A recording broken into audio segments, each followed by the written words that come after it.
अस्सलामुअलैकुम स्टूडेंट्स। उम्मीद है आप लोग खैरियत से होंगे और आपने अपना प्रीवियस लेक्चर अच्छे से याद कर लिया होगा।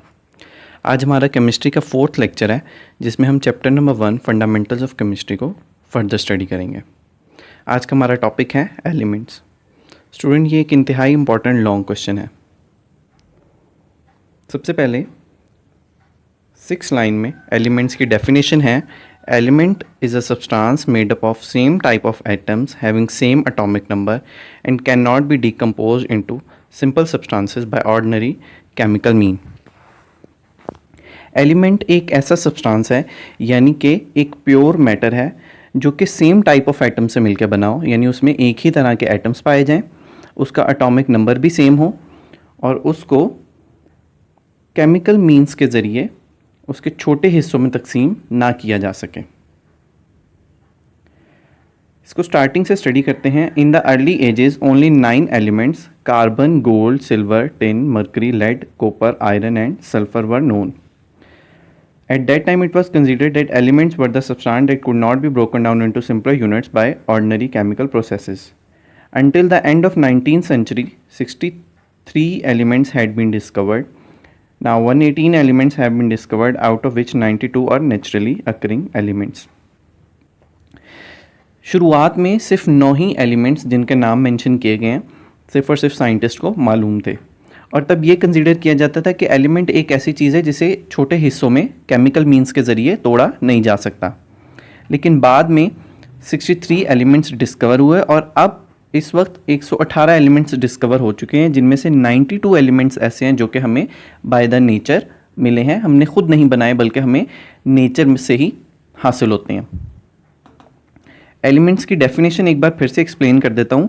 एलिमेंट एक ऐसा प्योर मैटर है यानी कि सब्सटेंस है जो कि एक ही तरह के एटम से मिलकर बना हो, उसका एटॉमिक नंबर भी सेम हो और उसको केमिकल मीन्स से यानी केमिकल की डीकम्पोजिशन के थ्रू छोटे हिस्सों में तकसीम ना किया जा सके।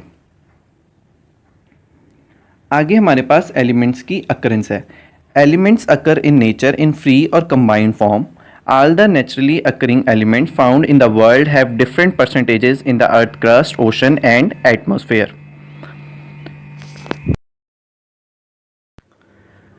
अकरेंस में एक्सप्लेन किया गया है कि एलिमेंट्स जो हैं वो फ्री भी एग्जिस्ट करते हैं और कंबाइन फॉर्म में। इस बात का मतलब ये है कि ये फ्रीली मतलब अकेले भी हमें मिल सकते हैं और इनका किसी और कंपाउंड सब्सटेंस या एलिमेंट के साथ रिएक्शन भी हो सकता है।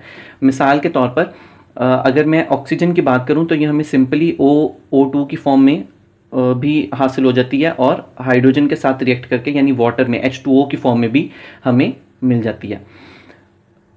ये जितने भी नेचुरली अकरिंग एलिमेंट हैं ये हमें या तो अर्थ क्रस्ट यानी ज़मीनी तहों में मिलते हैं, ओशंस यानी बहर में मिलते हैं, या एटमॉस्फेयर आबो हवा में मिलते हैं।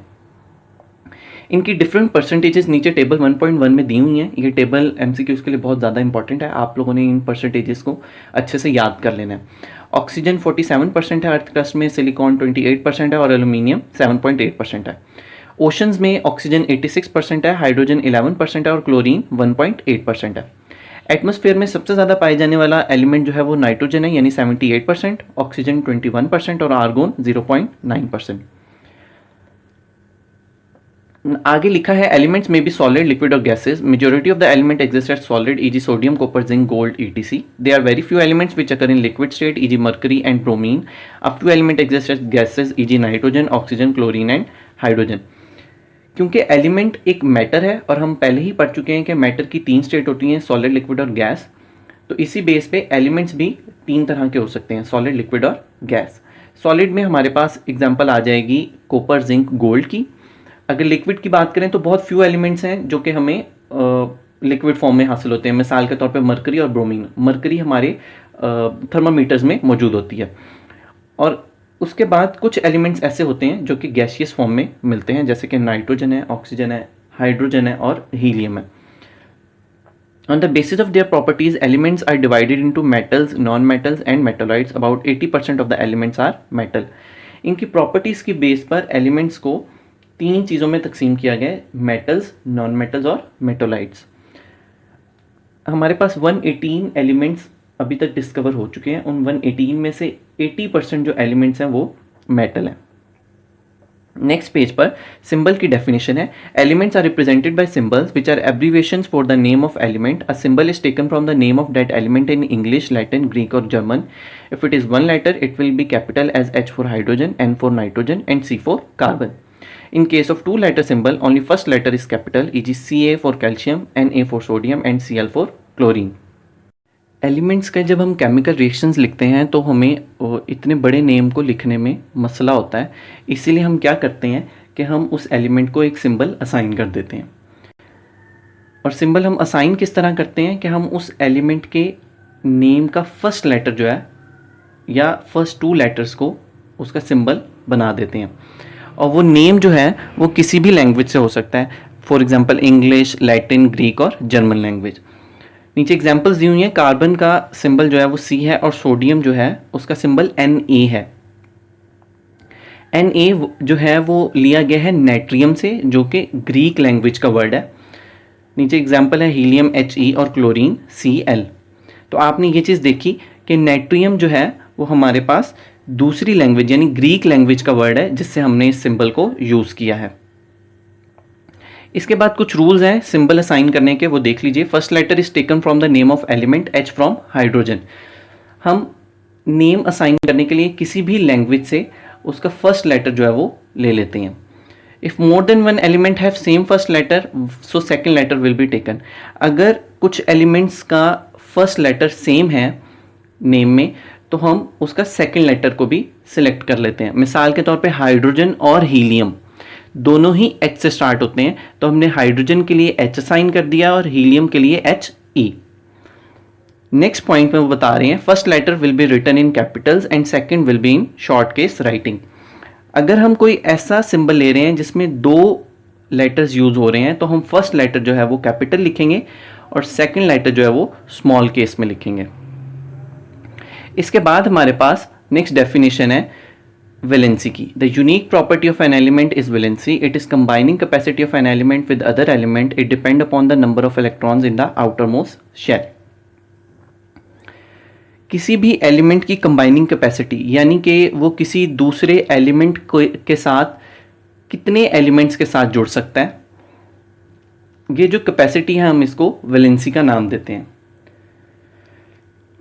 और ये वैलेंसी जो है वो डिपेंड करती है कि आउटर मोस्ट शेल में कितने इलेक्ट्रॉन्स मौजूद हैं. वो इलेक्ट्रॉन्स कंबाइनिंग में हेल्प करेंगे और दरअसल उसकी वैलेंसी भी डिसाइड करेंगे. मिसाल के तौर पे कार्बन जो है वो अपने साथ 4 मज़ीद एटम्स को कंबाइन कर सकता है तो हम उसकी वैलेंसी 4 कंसीडर करते हैं. हाइड्रोजन अपने साथ 1 एटम को कंबाइन कर सकता है तो हम उसकी वैलेंसी को 1 कंसीडर करते हैं. यहाँ पे आप लोगों ने ये बात याद रखनी है कि हमारे पास सिर्फ और सिर्फ कंबाइनिंग कैपेसिटी को ही वैलेंसी नहीं कहेंगे, बल्कि अगर हम ये कहें कि जो एटम जितने इलेक्ट्रॉन लूज कर सकता हो या गेन कर सकता हो हम उसको भी वैलेंसी कह सकते हैं. मिसाल के तौर पर हमारे पास क्लोरीन जो है वो 1 इलेक्ट्रॉन हासिल करके स्टेबल हो जाता है तो क्लोरीन की वैलेंसी 1 कंसीडर की जाएगी. और बिल्कुल इसी तरीके से सोडियम जो है वो 1 इलेक्ट्रॉन हासिल करके स्टेबल हो जाता है तो हम उसको भी वैलेंसी कंसीडर करेंगे. नेक्स्ट पेज पर आपके पास ये टेबल दिया गया है, इसमें डिफरेंट एलिमेंट्स के सिंबल्स और वैलेंसीज दी गई हैं. ये MCQs के लिए इंतहाई इंपॉर्टेंट है, आप लोगों ने इसे अच्छे से याद कर लेना.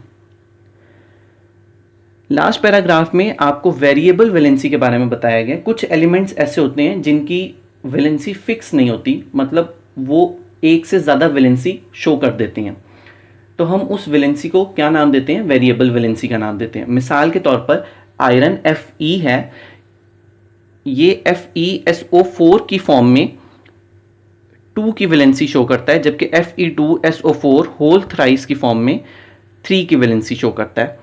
जब ये 2 की वैलेंसी शो करेगा तो हम इसको फीरस नाम देंगे और जब ये 3 की वैलेंसी शो करेगा तो फेरिक. यानी कि अगर कुछ एलिमेंट एक से ज़्यादा वैलेंसी शो करते हैं तो हम उसको वेरिएबल वैलेंसी का नाम देते हैं. उम्मीद है स्टूडेंट्स आप लोगों को आज का लेक्चर समझ आ गया होगा. मैंने बुक पर आपके टॉपिक की हेडिंग के साथ मार्किंग कर दी हुई है, आप लोग भी इसको हेडिंग के साथ मार्क कर लीजिए क्योंकि ये एक लॉन्ग क्वेश्चन है, तो आपने इसको अच्छे से याद कर लेना है। अल्लाह आपका हामी नासिर।